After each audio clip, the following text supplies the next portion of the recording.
everyone, welcome back to a new video. Today I'm going to be making a Nightmare Before Christmas light box that's super simple. Nightmare Before Christmas is one of those movies that I just love to watch during the holidays. It's perfect around Halloween, around Christmas, anywhere in between, so I was really excited to make this into a light box. I wanted to make this small and simple, so I took my usual 8.5 by 11 sheet of cardstock and I cut it just straight down the middle to create the new size for my layers. This little light box only needs 2 layers of cardstock, so it's really easy. There are 2 versions of the scene that I want to make from Nightmare Before Christmas. Of course, they're on the iconic hill. And one is just with Jack Skellington in the more Halloween-y scene when he's alone, and then there's a version with Sally and it's snowing, and I'm thinking of making both, one before Halloween and one after, so of course I have to make the more Halloween themed one before Halloween, so that's the one I'm making. I wanted to make a more simple light box so that you guys can follow along and make it yourself, because it's just really easy. I start out by just drawing out the shape of the hill. I'm copying the image pretty exactly, so it's kind of simple. I just draw out the shape of the hill, make the little curve nicely, and I cut out the layer.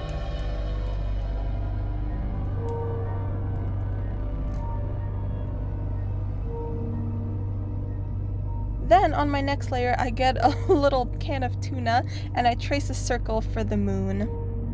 And then I cut out the circle shape. This will be the bright moon in the background.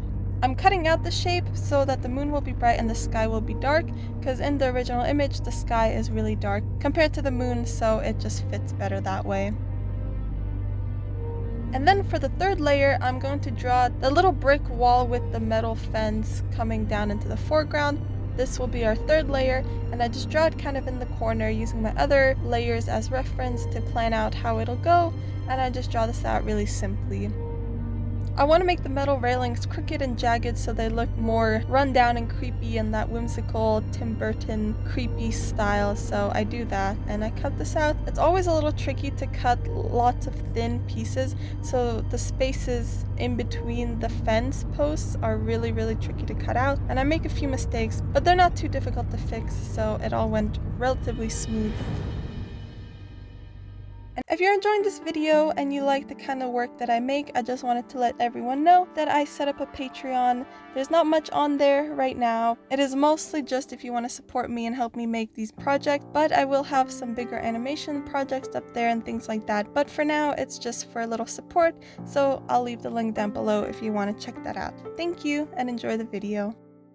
Now that's it for the base layers. Now for everything else, I like to do things in parts because it makes it easier for me.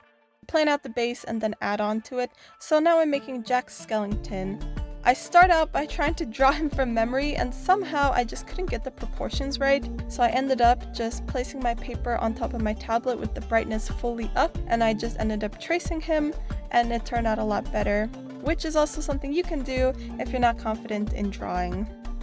And then I cut him out. He was a little bit tricky to cut out again because his limbs are so thin. And the key is you just have to go really slow, work in small little sections, and just try to do your best. And if you mess up, just restart.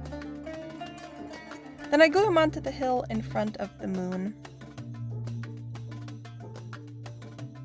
There's a few more small details to add before this piece is done. I create a few more little sections of the fence because, as you can see in the original picture, the fence continues from the foreground around the hill, and then there's another little section that goes over the hill on the other side. So I just create these really quick the same way I do before. This light box has no shading, no highlights, nothing like that, so it's really easy. I like doing these pieces separately because, I don't know, they're more fun that way, and it's less pressure to get the layers perfect because I can always just remake the small section if I mess up instead of having to remake a whole layer. I cut a few little lines into them to create the brick details, and then I glue them into place on the layer with the hill.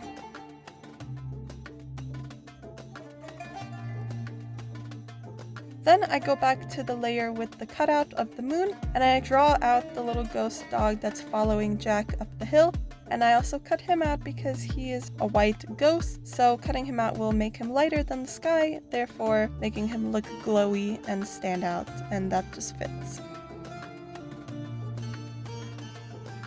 Then to finish up this layer, I get some tracing paper. I like using tracing paper because it lets a lot of light through and it makes things glowy without just seeing through to the back of the light box. And then I wanted to add a slight bit of shading onto the ghost dog, so I cut out just 2 little pieces to shade under the body and under the head. Then the last little details I have to add are the little pumpkins dotting the hills. I just basically draw teeny tiny little pumpkins, these, and then cut them out. They're a little tricky to cut out, but you can just keep them really simple. I cut tiny little lines in them to add a little more detail, but you don't really have to. It just depends what you want. But I did that on some of them, and then once I cut them all out, I glued them just around the hill.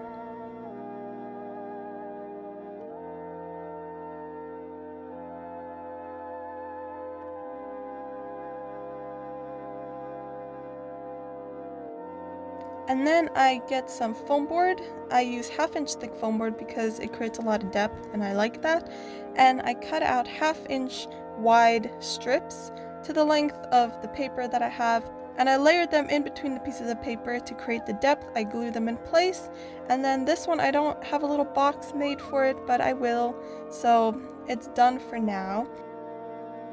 But you can make a little box out of cardboard, out of paper, out of wood, whatever you'd like.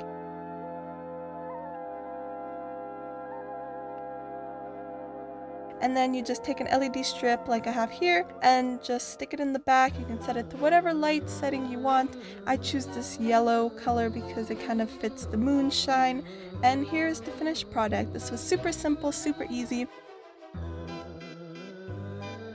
But yeah, I'm happy with how this little light box turned out. It's simple, it's cute, it's perfect if you're not the most experienced at cutting or drawing. So yeah, it's a simple, easy little craft for Halloween.